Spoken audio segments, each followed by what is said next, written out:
Good afternoon, welcome back to my No Name channel. I'm Bruce and this is another Bali COVID-19 update. And I'm outside because, well, it's been sunny today and no rain so far. It's still heavy waves, but not bad. So let's get on with it. What are the numbers today? Well, this week has been a roller coaster, up and down and up and down. Day before yesterday, we had 500. And yesterday's number is 197. New positives, 28,048. Total positive cases, 24,162. Recovered, 731 deaths. And 3,155 active cases. So, yeah, it's neither here nor there. A little better than last week, but yeah, we still have a ways to go. All cases were Indonesians, 191 were local, and only 6 domestic travelers. Numbers by Regency, Badung 37, Denpasar 34, Gianyar 34, Tabanan 25, Bangli 23, Jembrana 21, Buleng 16, Klungkung 4, and Karangasem 1. And in Bangli, the traditional market hours have been shut down from the usual to 7 a.m. to 2 p.m. And spraying has been going on. The guys were out spraying today, the neighborhood, the mosque in the neighborhood. And yeah, so what about the kind of semi-lockdown, those restrictions? They're going to continue for another 2 weeks with a little modification. There's going to be more checking at what they call micro. This is going to be a micro one. So that people that are positive and sick are checked more carefully. They're trying to get a hold of this thing, but it has just not been working. And, well, the president said this is not working, the governor said this is not working, but we're continuing with it anyway. Nothing new on the call for a total lockdown for 2 weeks. I haven't heard anything about that this week. And vaccines. What about vaccines? Healthcare workers are continuing to be vaccinated around the country. The Indonesian Chamber of Commerce members are looking at the private sector getting ready to purchase vaccine in order to sell it to people that want to have independent vaccination.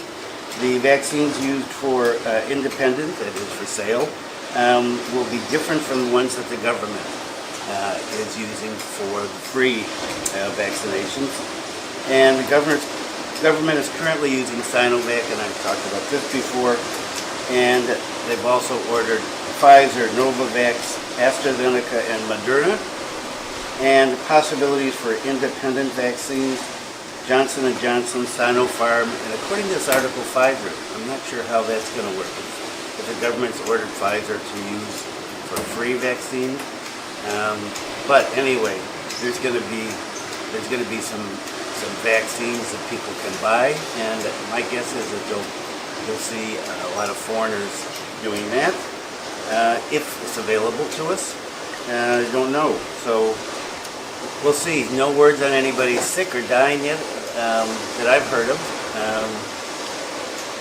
So yeah, so that's good. Okay.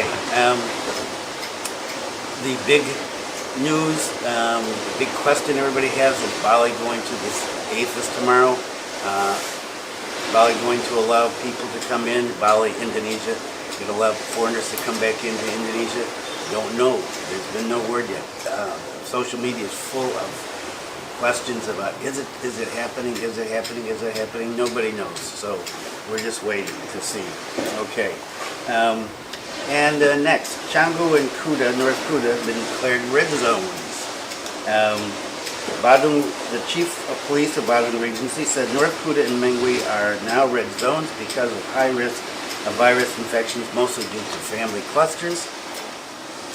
He made his comments at an event in the North Kuta village of Canggu. There's Canggu again, where the police were distributing 5,000 free masks because based on police data, the area had the highest number of violations of the COVID-19 protocol. Are you surprised about that? I've been talking about that for weeks. You can hear the waves in the background. I'm going to try to dampen that down, but I just want to get out of my room and get out. It's not raining. Police have said that they're going to redouble their efforts in this area in order to get people to wear their masks properly. Because this area has been a problem and continues to be. The chief Satyadi said that public must maintain physical distance and wear their face masks. And the rapid rate of new infections in the area is due to the public's failure to obey health protocols, he said. And so it's one of the reasons they're passing out the mask is to spread the word. Talk to people face to face, get them to do what they are supposed to. The head of the Badung Precinct Police called on all foreign nationals to follow the rules and confessed that the police have been having a difficult time dealing with foreigners who refuse to wear masks. And therefore, they've decided to focus their efforts on locals, and he's asked embassies and consulates to talk to their people, their citizens, to get them to follow the protocol. So basically, he's saying that the cops have given up on trying to force foreigners to do the right thing. Now, completely opposite of what was said 2 weeks ago by the governor, like we're going to give you a couple of chances and then out, you're deporting. Now it's like, okay, we're not even going to deal with these people. So who knows what's going on, but yeah. Irritating. Okay. And police are also working with Hindu religious leaders to coordinate steps to reduce the risk of contamination to those participating in religious ceremonies, including limiting the number of participants up to 50. And here's another one. Well, religious ceremonies are continuing to go on too. And so, has Bali been real effective in enforcing any of these protocols? Less than effective. I was talking to a friend of mine, a Japanese friend of mine yesterday, who said, I really want to come to Bali when they open up, but I'm concerned because the reports that we see are that Bali has not been very effective in enforcing safety protocols, particularly with foreigners. Of course, they read the push-up article and one about social media and parties going on, and so yeah, that's just a mess. Okay, back. All sorts of weird stuff goes on here. Okay. There's hardly a dull moment. I'm going to talk about the school soon because my granddaughter has to go back to school. She's going to drive me crazy. Okay, next. Weather woes. So, you saw my last video, you know the problems we've been having. You can hear the ocean here, which usually is just a little beautiful. Now we got the big waves. So extreme weather continues on Bali, and you'll see some photos here. Heavy rains. This is going on all over the island. Strong winds, landslides, down trees, lightning. A young woman killed by lightning. This past week, examples of extreme weather occurred at the busy junction in Tabanan, where traffic goes from Denpasar to Gilimanuk, Gilimanuk to Denpasar. A large tree collapsed, blocking the road for hours. And According to the head of the local police department, many motorcyclists picked their motorcycles up over the tree while they were waiting for the local authorities to send people to come and cut the tree. They eventually brought saws and cut the tree into pieces and moved it off the side of the road, but motorcyclists not wanting to wait, everybody helped each other, and they picked up the motorbikes and put them over the tree and carried on. Unfortunately for car people, we weren't able to do that. So it was a couple of hour wait. 12 officers from the Regional Disaster and Management Agency were deployed to the area to cut the tree into pieces and put it on the side of the road. And the head of the Emergency and Logistics for the Regional Disaster Management Agency said that the most dangerous areas right now in Bulang, Abatariti, and Pupuan, because the land is unstable in the mountains, it's unstable, and it's prone to landslides and trees collapsing. A 20-year-old Balinese woman was killed in Bali when she was struck by lightning. A villa in somewhere was destroyed by lightning. Houses are sliding down hills. Bali's local meteorology, climate, and geophysics agency set out a warning, and I talked about this last week, about national warning of extreme weather, and this goes for the whole country. They had a list of places. It was just about everywhere. Local BMKG officials warned potential of waves up to 5 meters in the south, and said that heavy rains, high winds, lightning, and mini cyclones can be expected for the entire month of February. So this is February 7th. So we got 21 more days of this. Oh my God. Okay, so that's not good news. So it was nice today, so I went out with Zoe and Masha the bear. Went for a walk, and I bought some sealant here for the little gaps in my screen here, and so far this has worked great. I'm going to try to end this up with news on what's happening with international arrivals. But I don't know, maybe there won't be anything till tomorrow. So I'll start editing this video and maybe put something in at the last minute. So last story for now, school news. Some good news. The educational unit of Bulang Regency has been asked to prepare all facilities to support face-to-face learning. And at the junior high level, this preparation was demonstrated at SMP N1 in Singaraja, just down the street from here. So that's the junior high school, and the Bupati was there to check on it, and there were a lot of cops out. I was out on the street. There were a lot of cops around when the Bupati showed up. The Bupati, known as PAS, said there are still things that need improvement, including air circulation and the supervision of children to avoid crowds. He further said that the school has prepared the facilities and only remains to implement the health protocols and make sure supervision is tight. After the demo, the head of the Bulang Regency Education, Youth and Sports Office, Patmade Astika, said that the shortcomings would be corrected immediately so that students and teachers will feel comfortable. The school principal and staff will check students when they come into school. They have a mask. They're going to throw it away. They're going to put on a new mask, wash their hands, have their temperatures checked.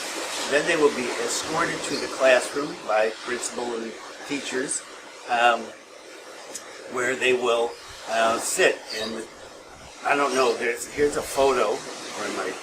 Here's a photo. Somewhere there's a photo here.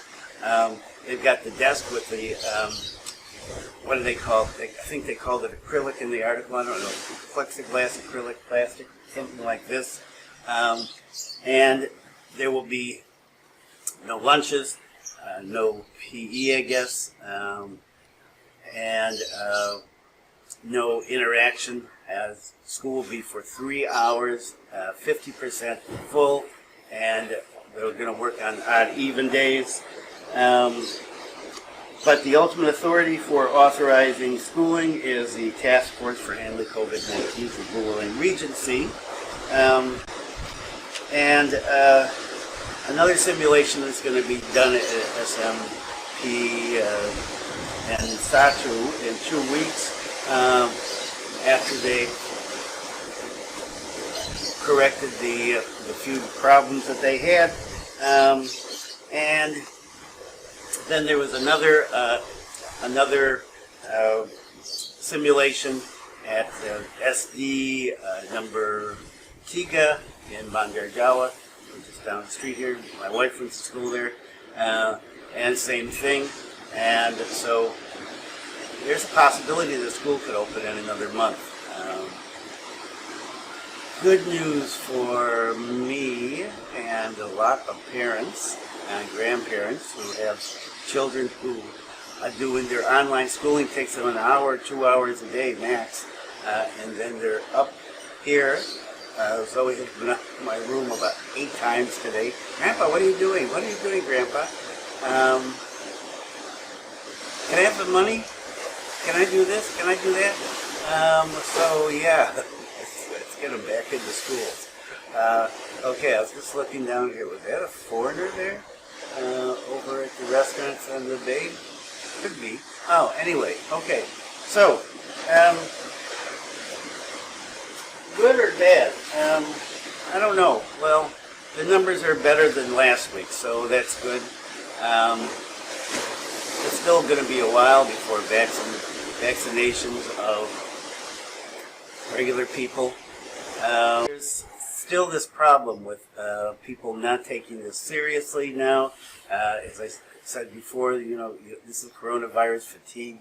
People are just tired of it. They want to go back to normal. You hear more. There was a